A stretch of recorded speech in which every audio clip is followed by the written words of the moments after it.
We are 16 days into the new year. Tonight we are going to make some predictions, do some forecasts, look ahead into this year, this 2023 economic year in prospect. Is it going to be a case of doom at the end, or is there hope? We all know where we are as a country economically, and this is the year that will define the next generation indeed. Is it a year that would set us on the path to recovery, or a year that will set us on a path to greater pain in the years ahead? Let's get into the details. We're going to be speaking to people who know this. The thing about economists is that they are very good at making forecasts. And any good economy does that. And that's what a budget is supposed to do.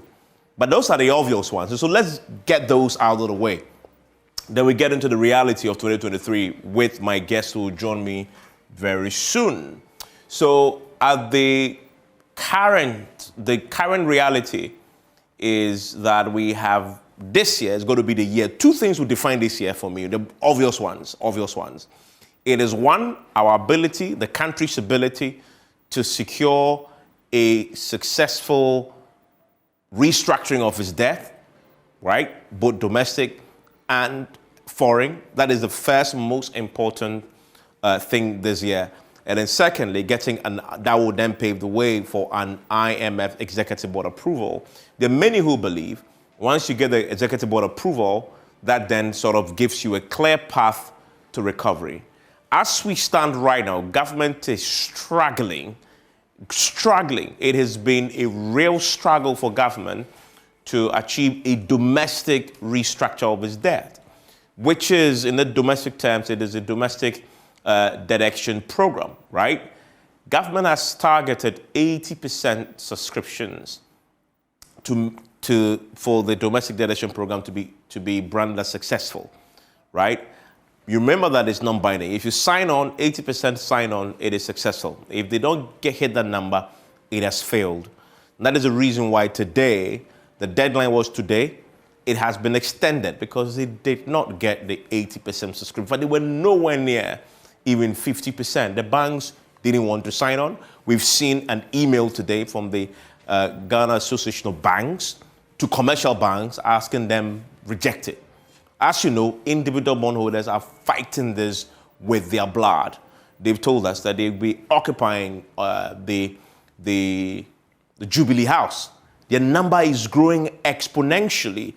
Just one of the groups. Now they've come together now. They are the Individual Bondholders Forum, the IBF, together with the Individual Bondholders Association of Ghana have come together. They have a website where people are registering. The last time I checked, there are well over 100,000 people who have signed on ready to occupy Jubilee House. That's how much people are fighting what is happening, because there is lack of consultation and lack of clarity. So this year is going to be big. You need to sort that one out. That's the first thing looking into 2023 that we need to look for. And so these are the many deadlines that government has had on the debt restructuring program. Debt restructuring 101. It is very dangerous to keep changing deadlines and terms when it comes to restructuring, right? We did a show on PMX, a special show, digging into the IMF archives. One of the things they advise against is this. First deadline, 19th, they didn't meet it. Second deadline, December 30th, didn't meet it. Third deadline, January 16th, didn't meet it. Fourth deadline, January 30th, will they meet it? Well, there's a lot of doubt around that too. You don't do this. Don't do this. You consult so broadly, so widely. By the time you announce the program, it is a formality, right? Because you've consulted everybody. You've dotted all the I's and crossed all the T's. By the time you announce, everybody's signing on in a few weeks, days, sometimes it's done. Because it can take you 5 months, 6 months just to consult, right? But that didn't happen in this case. And so we've completely gone around this. And it's in shambles right now. So that's what we have in here. So in itself has lost credibility. So they have extended again to 31st, hoping that this time they can consult again. They should have done that way before they announced the program itself. So that's where we are. So this is something that this year will be a big deal. And then we know they want 137 billion, right, in terms of amount of debt they want to write off. Now, some projections quickly. These are quick ones, the obvious ones. The World Bank says only 2.7% expansion in the economy in 2023. We know that. So this is going to contract. Fitch says low current account of deficit of 4.0% of GDP, subject to improving fiscal positions, and real GDP of growth of 2.8%. That is according to the IMF. And then the EIU also has its projections. Inflation is going to average 20%, as you see 54% above. So inflation is one of the things that we need to watch this year. Has it peaked yet, or will it go up again? Everything shows that it may go up before it gets better. So we're going to watch that again. Because if you watch today, utility tariffs have gone up. And if you pay attention to the figures that fed into the last inflation of 54%, utility was key in there. Now that it's gone up, you can expect inflation to go up again. And then, of course, fuel prices are going up again at the pumps. That will feed into that. The dollar is beginning to misbehave again. That will feed into that. So inflation is key this year. We'll see what my experts believe will happen when it comes to that. When it comes to the debt, this is the key ones here. The pensions and the DACHI, the individual bonds and the government bonds, etc., that we are watching very closely. Now, this table I pulled up because it's going to be very key this year. Government is projecting to capital expenditure of 27.69%. This is the one that it's a big head scratcher. In an economic crisis, you're proposing to spend far more on capital expenditure. It is basic household economics. When you are in crisis at home and somehow you can't find the money to build your house, you don't budget to spend more when you don't have it. You cut. Sometimes you wait. Or you move into the house at the lentil level and sometimes get one roof or some room and move in there, stay there like that, and then wait till the rainy day had passed, and then you go again when the times are better. But this government has decided that in the midst of the crisis, that is when, using the house analogy, that is when they want to import the finest of tiles from Italy to finish the house. That's what they're saying to do. They're going to build more roads, etc. But people are hungry. People are dying. You've heard. We've seen it here on the show. The individual bondholders who need their money to survive today, some of them are going to die because they can't pay dialysis. Because government says, I can't pay you anything from your investment that you saved to live on so you can survive until God calls you. Government wants to touch that. Government is going to touch that. The guys who must pay the dialysis may die so that government can build some road, right? But between the road, which is good when you have the money in good times, and the person's life, which is now, what will you do when you're in crisis? Priority. So the argument that you've had the individual bondholders make to government is that this is an area everybody will understand if you don't do their roads in times like this, because you know you are in tough times, right? But when a guy dies, remember what the president said, they are very good. They don't know how to bring back the dead. But what they know is to revive the economy. This is similar. When you decide to spend this much on roads and capital expenditure, but the guy whose money he needs to buy to go and do dialysis, otherwise he will die. If he dies today, you can't bring him back. But for the roads, you can live to do it tomorrow, right? So this is really basic household economics that will come to play this year. My guests will have their say on the matter. And then you look at the various flagship programs, same. In a year of massive economic crisis, you're spending more than a year when you were better in 2022. Nobody does that, right? But you have to question, but why? Okay, so these are the basic figures. When I return from the break, my guests are joining me. Dr. Marcus Sibeyebwa is a former chair of the Finance Committee in Parliament, who will join me. We'll also be joined by Dr. Theo Echampon and then Professor Bokwe. All of them I'm going to be getting them to look into this financial year, this economy in the 2023 into the future, and give me their forecast. What should you expect? So we can all brace ourselves. And those three I chose because they will give you the reality of what you can expect this year. Stay with me after the break. Former chair of the Finance Committee in Parliament, Dr. Marcus Sibeyebwa, thank you for joining us. Also joining me is the economist, Dr. Theo Echampon, political risk analyst. I'm grateful, gentlemen, for your time here on PM Express. I need to say Happy New Year to you, both of you. I haven't spoken to you this year officially. But just a pun and a spin on that Happy New Year theme. I want to start with you, Dr. Makasibeyeboa. Is this year going to be a happy new year economically? Yeah, good evening, and it's nice having me. As projected by the World Bank and the IMF, 2023 is going to be a difficult year globally. The global economy is going to shrink, and Ghana will be no exception. Projections are that our growth will be in the region of 2 to 3%, but that's all things being equal. If we look at how we've taken off, maybe we'll struggle to do 2% growth. Now, tangential to the growth are tax revenue, receipts, and all others. So if you are not experiencing the growth that you project, then it means that there's going to be revenue shortfalls. And we also know that the whole budget is underpinned by a successful IMF program. Thus far, the program has hit a roadblock because you would think that the debt operation would be smooth, then the program would be approved by the funds board. And so we can see our way clear. It's going to be difficult, and everybody has to share in the burden. But as we go along, we'll see if the burden is being shared equally among all actors. That's a very important start, and let's start with that because I'm guessing that will be the main theme this year.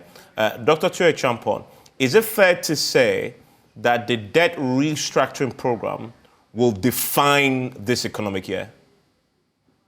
Yeah, good evening once again. And I think you're both absolutely right. There are two really important things on the table here. The success of the debt restructuring exercise and eventually the IMF program approval by the board. Those two is what will determine the future economic prospects or the medium-term outlook of the Ghanaian economy.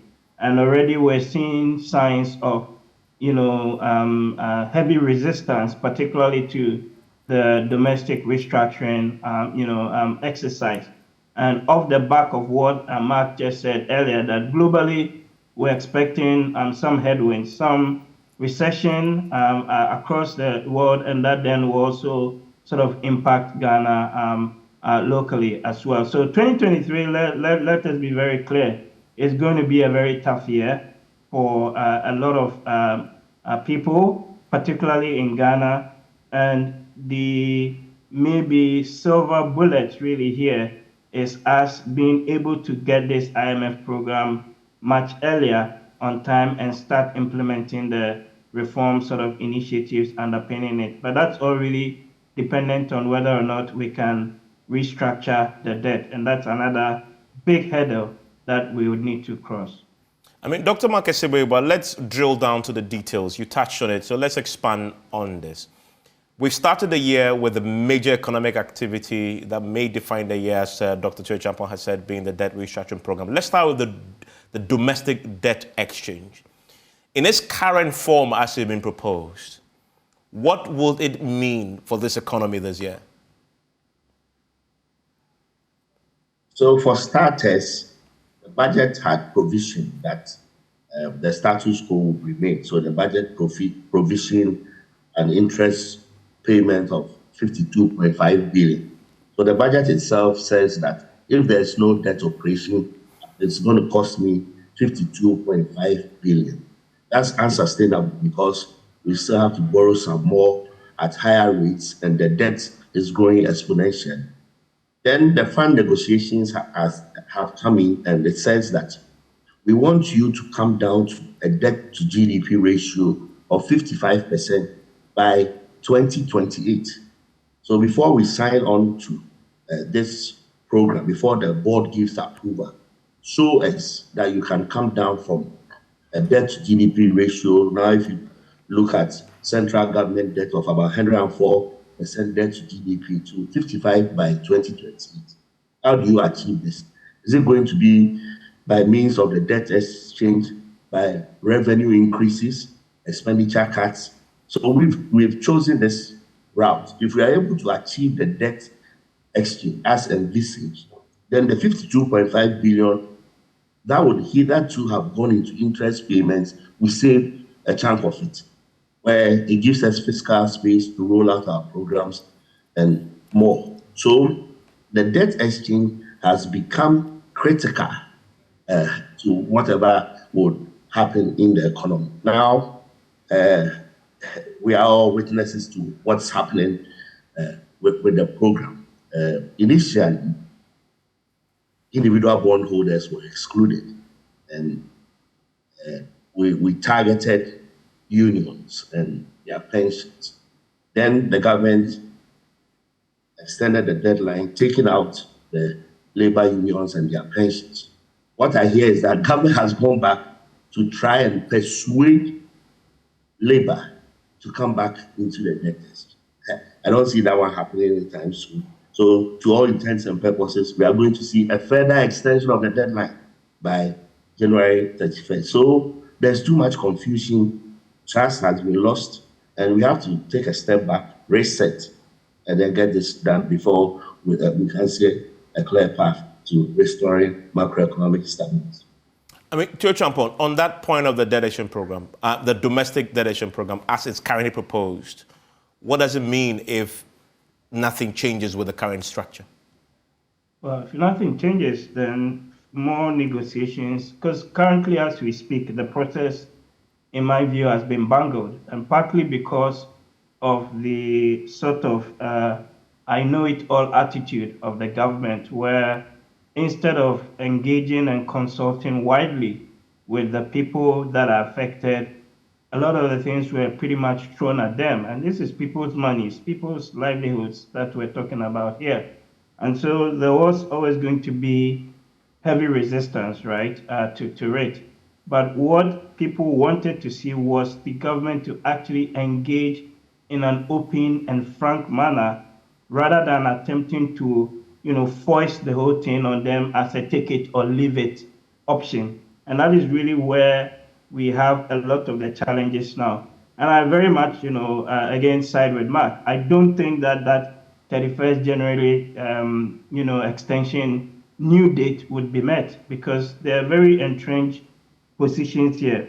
And fundamentally, what this also means, in my view, is that 55% debt to GDP number is not going to be, it's not sustainable, even by 2028. So we might have to actually go back and rework those numbers, because you're talking almost having to reduce your debt thresholds by half within the space of about 4 years. And that is going to impose heavy austerity on the people of Ghana. So perhaps it's really a question of us going back to the drawing board and trying to see if we can instead, have a gradual reduction of these debt metrics or indicators over maybe even an 8 to 10 year period. Because I don't think that 55% is attainable with the way we are actually going about the restructuring exercise currently. Because remember, we haven't even talked about the external debt here. And that's also another whole complicated process in and of itself. So fundamentally, it is for the government to come back and engage the people. We also need to see some cuts in the expenditure profile, because you cannot ask people to forfeit or forgo their lifetime investment and savings, but not see a commensurate, right, action on the side of government that says that we are all in this situation, we're all in this mess, and we all want to get out of that. So the process is going to be more complicated, it's going to be more convoluted, and the end of February or mid-February deadlines that I've heard people in government talk about getting the board approval, I don't think it's going to happen. I mean, Dr. Marcus Siberiboa, you first touched on this point. I get the sense, talking to all those opposed to the current arrangement that is being proposed in the debt exchange program, Their main worry is that they haven't seen enough burden sharing on the part of government. I mean, the fiscals have not been, they believe government can cut even further. And so they are resisting it because they say, okay, you're asking me to carry the burden. Show me your contribution, which matches what you're asking me to do, and they haven't seen that. Is that a fair point for all bondholders, institutional individuals who have been asked now to make? Yes, because in all fairness, they haven't committed any crime. They haven't stolen money. These are hard-earned monies. And then government wakes up one day and says, you can't have access to your funds, not even the principal. And if you have a bond that matures from 2024, what the program is proposing is that your principal will be paid in 12 installments from 2027 to 2038. If you have 1 million cedis, if you look at the future value of 1 million cedis from 2027 up to 2038, that's about 200,000 Ghana cedis. So even at face value, your 1 million cedis, you are losing about 80% of its value, okay, without much ado. So they have just cause to oppose it. And these are hard-earned monies. And all of us, following the collapse of the savings and loans and microfinance, we urged people to take their monies to the banking sector, buy bonds. They are risk-free, they are secured, go in there. And mind you, you and I don't follow these things on a daily basis. We have people placed in positions of authority who know the inflows as per revenue receipts, their ability to service these debts. Let me tell you this, the banks and specialized deposit-taking institutions at 930 says that in section 123, if the Bank of Ghana sees that a bank is going to be insolvent or is insolvent or is going to be insolvent in 60 days, the Bank of Ghana takes its license. So extend it to that. If you are government, are you able to project that I'm going to be insolvent? I cannot pay my debts. Okay? So we just hold our arms, and one day we just wake up and say that, oh, we can't pay our debts. And now you are pushing this down the throats of ordinary Ghanaians, retirees, pensioners who have worked hard and saved for their health care or taking care of their families and all that. No, they have every cause to oppose it. So I'm saying that this deadline extensions, negotiations, as I see, is going nowhere. We have to reset. When I say we have to reset, this is debt owed by the government to creditors. So this is government debt. This is not MPP's debt. This is not NDC's debt. This is debt that has accumulated over the years. If we've gotten to a point and we cannot pay, what do I do? You go to the political actors, sit down with the NDC and tell them that this is where we are now. We need your buy-in. Sit down with civil society.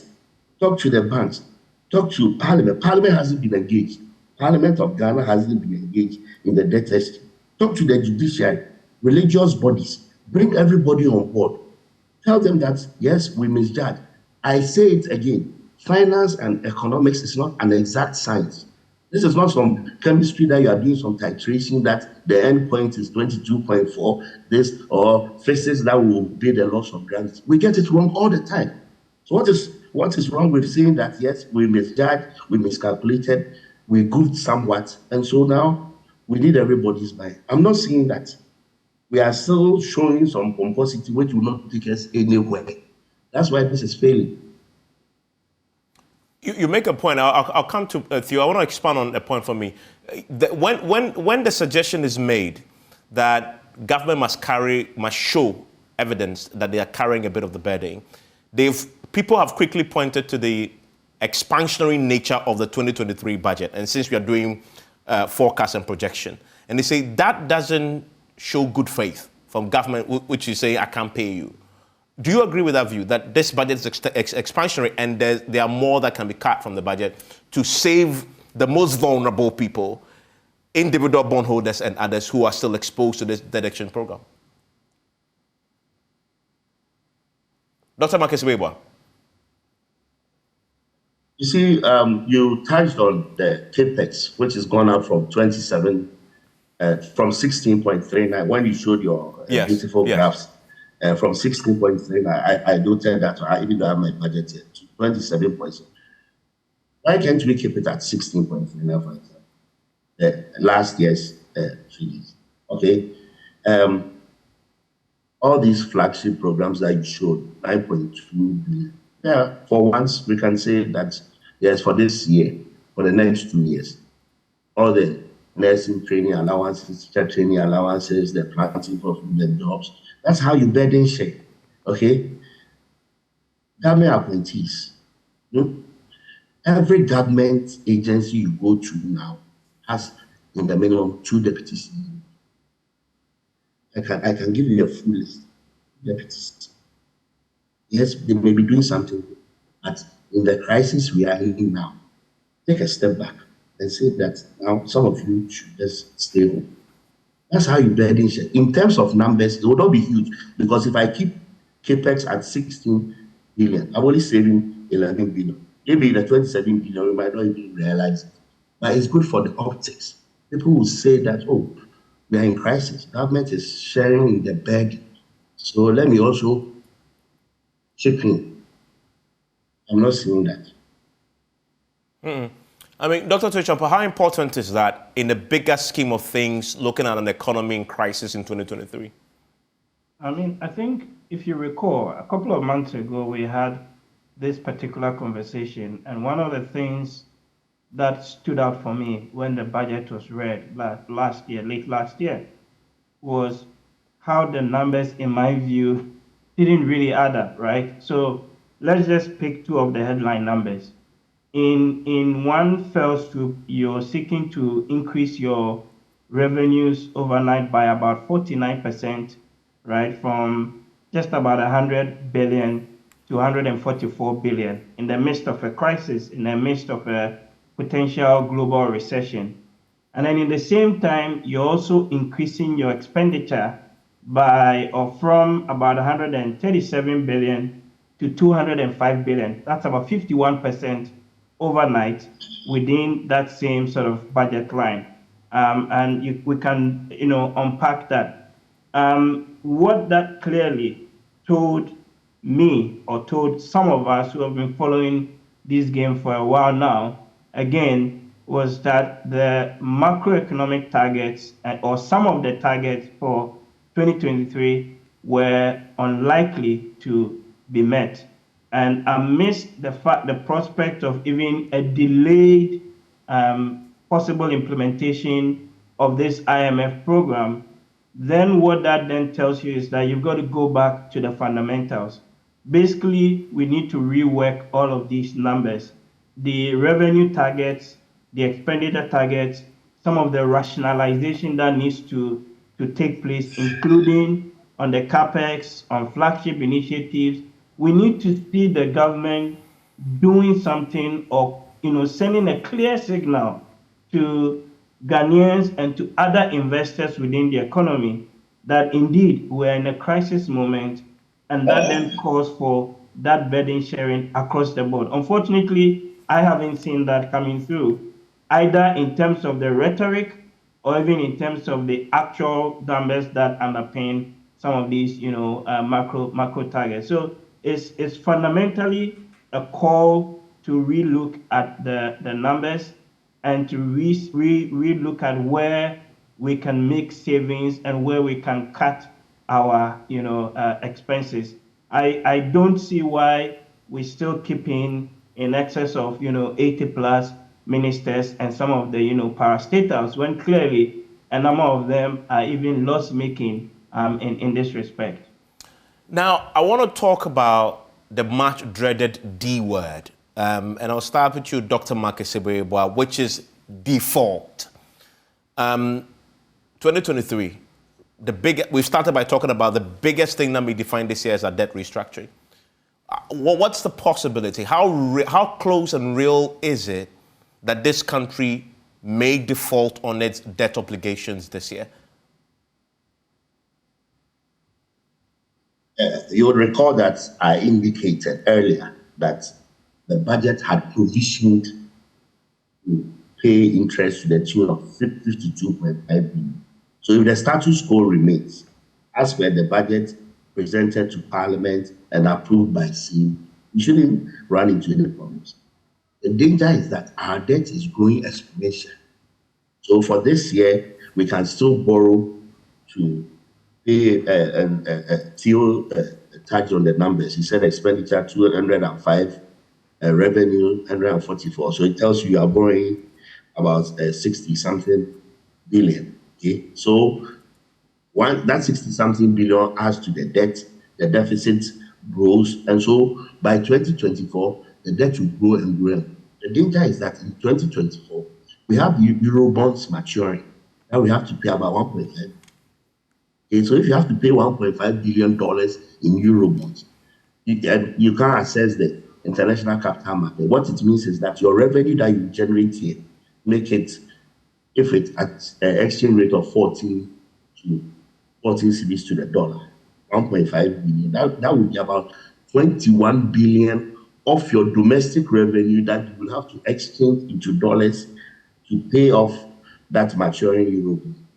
So pressure on the cedi, you don't have the forex, so there's pressure on the cedi, and then your revenue that you are generating to run your programs domestically, you are using that same revenue. So for this year, I think we can get by if nothing happens. But by 2024, we will not have any space because of all these maturing bonds and the rest. And sooner than later, we will not have the forex to import essential medicines, crude, and the rest. Then you are in Sri Lanka. Then you see queues for fuel all over. You can't get essential medicines, and then the country will go past. So that's the danger. Foreseeing it is why the fund is saying, okay, then let us do something about this. So instead of paying 52.5 billion in interest this year, let's bring it down and then gradually hive some of it off so that we get the space to do the things we want to do. The fund comes in to support the World Bank with their budget support, all other donors come in, and then you do the hard things that you know you have to do, but you have not been doing. Okay, so that's where we are. Okay, so you touched on the point that you mentioned the Sri Lanka situation, which is their inability at a point to import essentials into the country. Queues formed because fuel was finished at the pumps, essential medicines, etc. You say that this year we should, economists say all things being equal, you don't expect that to happen this year. Clarify that for me, but we need to do some things to avoid that happening this year. Please explain that. Okay, so if we had not triggered the panic button, okay, nobody will be exchanging their bonds. People will still be playing the long end of the market, 2-year bonds, 3-year bonds. Now we've triggered the panic button. The bond market is dead.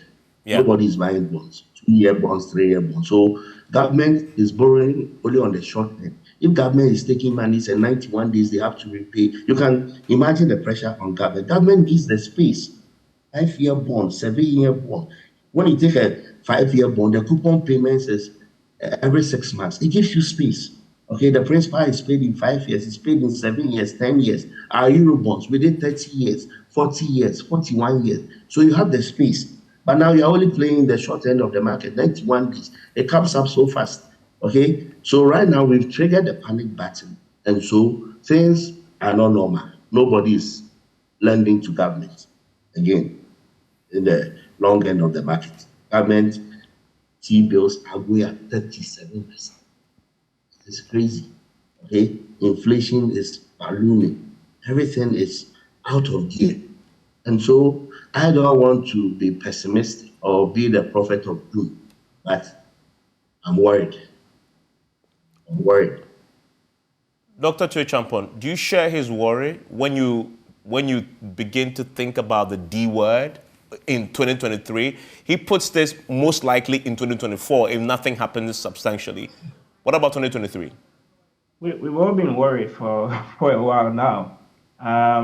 And remember that already when it comes to default, many of the ratings agencies have put us almost at the bottom of the pile, right? So we're just like one step away from an actual default. Recently, I think it was S&P that put us in a selective default category. So more or less pretty much anticipating that there might be some sort of full-on default sometime during the course of the year. But I don't think necessarily that would be the case. We might be able to just get away with meeting some of our external debt obligations. And remember, we've also applied to the G20 framework to restructure some of the Paris, club, debt. And that might give us a little bit of a room again as well.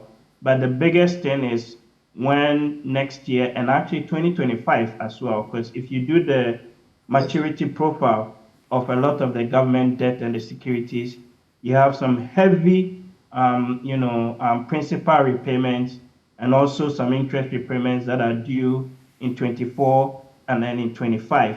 And that is where things might actually get a bit more, challenging. I think the plus or the positive is that if the government manages to get the IMF program going and it manages to get some sort of either the local or domestic plus external restructuring, however it manages to do that, then that creates a bit more room. So you'll be able to defer some of those interest payments, further down the line. So I think for this year, we probably might just about get away with it, but that is at the cost of extra borrowing, and this time around, very hefty borrowing, because you're going to have to you have to more or less sell 182, even 91-day instrument just to raise, that money to be able to repay those debt obligations. I mean, Dr. Makasibewa, last year, December, Reuters did a story with the headline, and this was a story that was published on the 20th of December. It says, Ghana to default on most external debt as economic crisis worsens. And it says, Ghana on Monday suspended payments on most of its external debt, effectively defaulting as the country struggles to plug its cavernous balance of payments deficit. So, in effect, we already defaulted on external debt. What does this mean for 2023 for Ghana? Well, not exactly. This was after we announced a suspension of on the external. Okay, so a suspension translates into default. So it was not a default that they were reporting, but our announcement of a suspension on the external.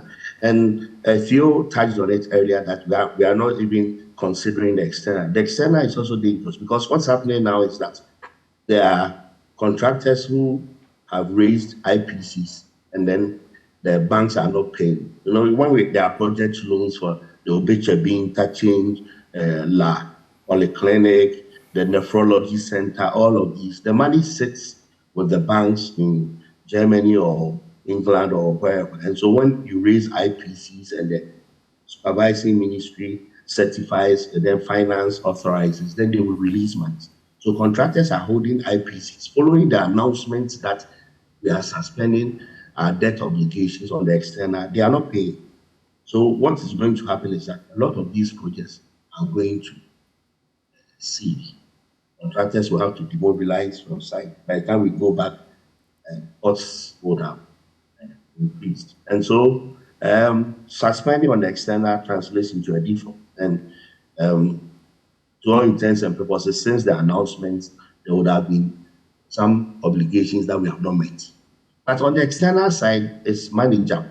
Okay, the external side is manageable because those who purchase our bonds, they hold big portfolios. They insure some of them against some of these hazards. And so, if you look at Goldman Sachs and Franklin Templeton and the rest, some of them hold billions of dollars in portfolios. So these ones, we can manage. And it is in their interest for us to suspend and get things on track and come back and service the debt. So for them, we can manage them.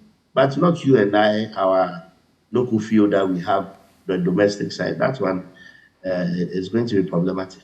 But that's interesting. There's something that you said I want to explain. So I noticed that on the continent, possibly, and Professor Dr. Twitcham, correct me if I'm wrong, no African country has done a domestic debt restructuring, if that's accurate. It's all been external. I mean, well, but that with the general literature around it, it's more difficult to do that in a country like, in African countries, So why are we not focusing more on the external? If what Dr. Marcus Weber had said is the thing, that external debt, people can carry the burden a bit. They want you to possibly even exercise. Why in the government strategy to reduce the debt burden, not focus more than do that first and see what they get there before they see how they can use the benefits from there to do a less destructive one locally? I mean, I don't know if you get my thought. I mean, this is a pretty ignorant question, but I'm asking you to give me your thoughts on that. Absolutely. I think in the last several years, we haven't really seen, I have to double check, any African country do a domestic debt restructuring. I think from the point of view of the government, the thinking was that given that most of the domestic debt, you're issuing it under, Ghanaian law or local law, it's a bit more easier just to kind of attempt to restructure it. But then the difficulty is that you need to bring everyone on board in that process. And you have to be very clear and communicate what the details of that restructuring exercise would be, including any potential, haircuts and losses, etc. We didn't do any of those things, or we didn't do them, in enough time. And therefore, hence why we're having that major pushback. The challenge with the external debt restructuring, as we've seen in the last couple of years, is that you have a multiplicity of holders, right? From investment banks to pension funds, etc. And often it can be a bit more difficult just to bring all of them around the table. Sometimes it can take up to 2 years, as we've seen in the case of Zambia and in Chad more recently. But it made more sense to attempt to restructure the external debt and get those deferments than it did with the local, because the effects of that on your economy can be extremely dire. And we're already seeing parts of that in Ghana's case with the major pushback that we're seeing. So really, the option now, I think, is to go back on the table and to try and also see if we can fast track the external debt restructuring bit under the G20 framework. But even that might take about 3 to 6 months, right, to even conclude that process. And Mark is absolutely right. I work within the market here in London, where a lot of these loans that are taken, they buy political risk insurance, right, on it. So if there is some default or something along those lines, those guys can always go and trigger those sort of clauses under the respective agreements. But that's where we are at the moment. It is a complicated process, and it does take time.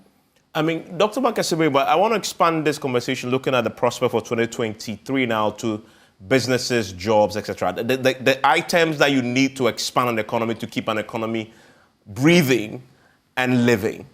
In 2023, what do you think will happen to businesses? The businesses that need to work to pay taxes, to employ, then we can have some growth.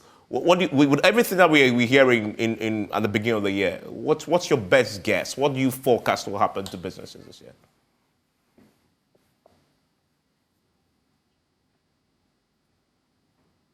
Hello, Doc. Yes. So the external debt restructuring will give us fiscal space. It will be costly in terms of all the project loans that we have contracted. So you see a lot of construction activity slow down or cease. That's what the external will do. Because most of the external that we have contracted project loans. If you take out the Euro bonds, that's about 12.5 billion or so. So it will cost them. Look at if you take a big construction firm, I'm sure they have orders from, say, Jata Cement, 1 million bags of cement, iron rods that they are going to purchase, stones, sand, all the building materials that they've already placed on this. If they have to cease operation, then that also affects the workers. People will be laid off. Ultimately, the taxes that they have to pay would decline. We come to the domestic. That's the scary part. On the domestic, if this goes ahead, banks will collapse. There are a lot of banks that are going to collapse. Insurance companies, yeah, they might get a few premiums here and there, so they will stay afloat. As for the asset management firms, they're all gone. Who's going to give you money to manage for them? Okay, so on the domestic side, we'll see banks lay people off, they will close branches. It will happen because they are exposed to the tune of about 55 billion cedis. The banks in Ghana, 55 billion cedis in bonds that they hold. So you can imagine it is going to wipe their balance sheets away. Their profitability is gone. They will declare losses. They will not pay taxes. So it is going to be a spiral, and it's scary. It's scary.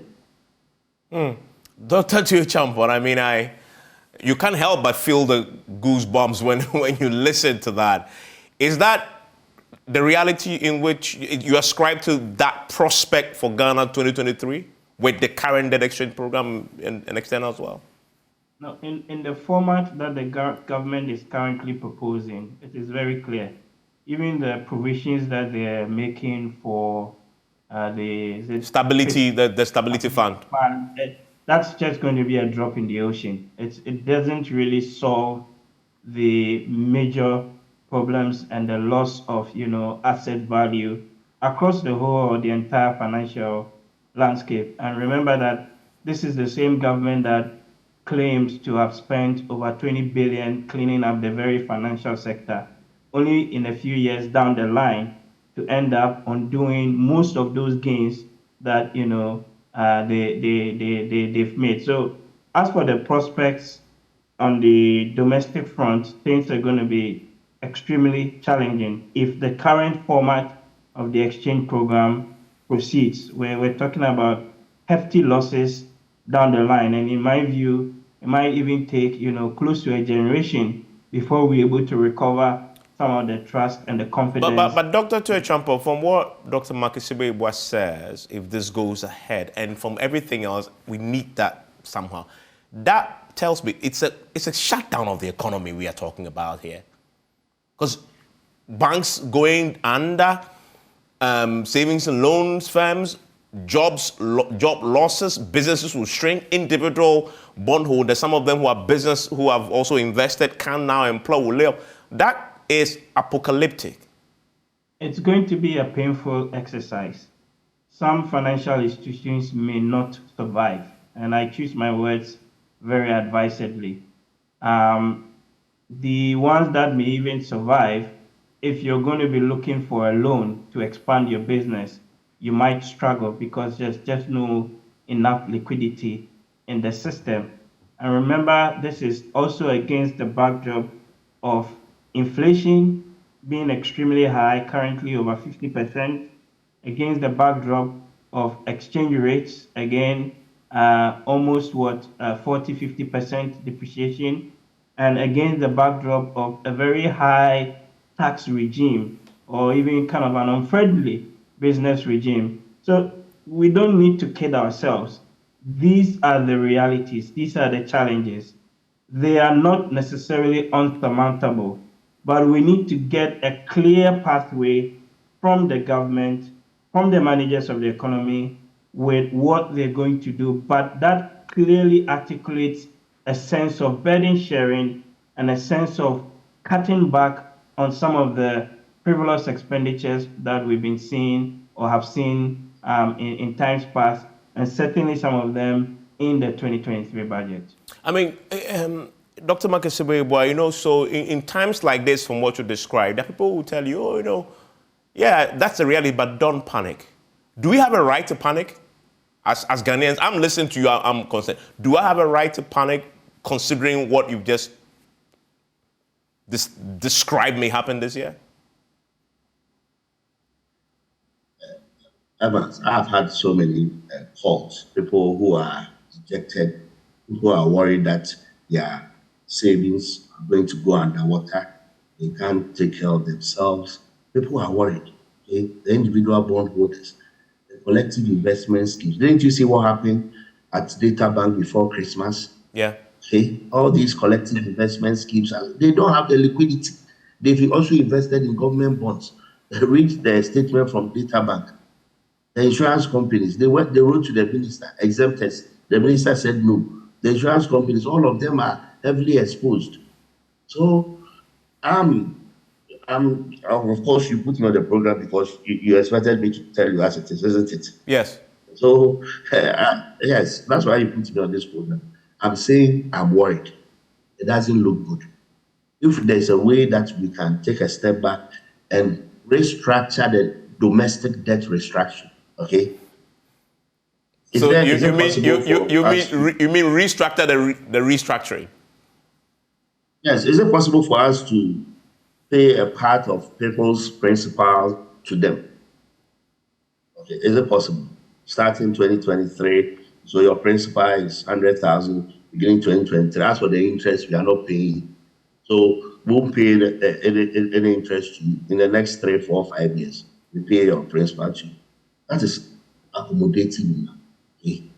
People can come to terms with it. Okay, I get a third, 20%, 20%, another third within 4 years. Yeah, I can live with that. Okay, the banks, can there be such a structure in a 5-year period? That's as it is now, beginning 2027, up until 2038. I don't know who put that one together. I mean, Dr. Chochampo, so that is Dr. Makisuweba giving us a sense of what is possible to stop this apocalyptic, the apocalypse from becoming reality. What is yours in a few minutes? Where can we reduce the impact, mitigate the apocalypse? So, sorry, please unmute. Please unmute for me. Oh, my apologies. Yes. I approach it more from a sort of broader public finance sort of angle. And I've talked about the expenditure side. I want to hammer that again, that we need to scale back and cut back on some of the spending items in the 2023 budget. A few of them can be delayed, certainly, until times get better. That's the first thing. The second thing is to come back to the table with a revised restructuring terms for the local bondholders. The whole idea of initially it was just going to be 4 bond repayments, right? And now it was extended to 12 until 2038. By that time, some people would have been long dead and gone, and and this is people's monies that are at stake. And so I very much align with Mark's thoughts, really, that if it is possible to even repay some of the kind of principal, let's say 15%, let's say 20%, right? What that does, because already we've made provision for that in the 2023 budget. So what that does is that in the short term, or at least in the next year or two, it will still push some of your debt numbers up. But at least it safeguards the local economy and gives people some confidence in the system. And overall, what then would do, or what that allow us to do, is to extend, I think the 55% debt ceiling by 2028 is just not possible. So let's extend that much further to maybe 2032, thereabout. But that needs bipartisan consensus, because there's no guarantee that the government or the current government might still be the one in power. So you need to sit around the table with the opposition, with civil society, with other members, that we all agree that at least for the next 10 years, this is the path that we're going to chart. And that would allow us to bring the debt levels down and to leave The guy is knowledgeable. that the impact on the Ghanaian citizen will be extremely challenging. Thank you very much, Dr. Teo Champon. Thank you very much, Dr. Marcus Ibeyeboa. I'm grateful. At least now you have a picture of what 2023 is going to hold. And they have painted a really difficult picture for 2023. But they've ended by telling us what the government can do to mitigate that impact. Well, listen, this is going to be a difficult year. Just brace for impact. Enjoy the rest of your evening.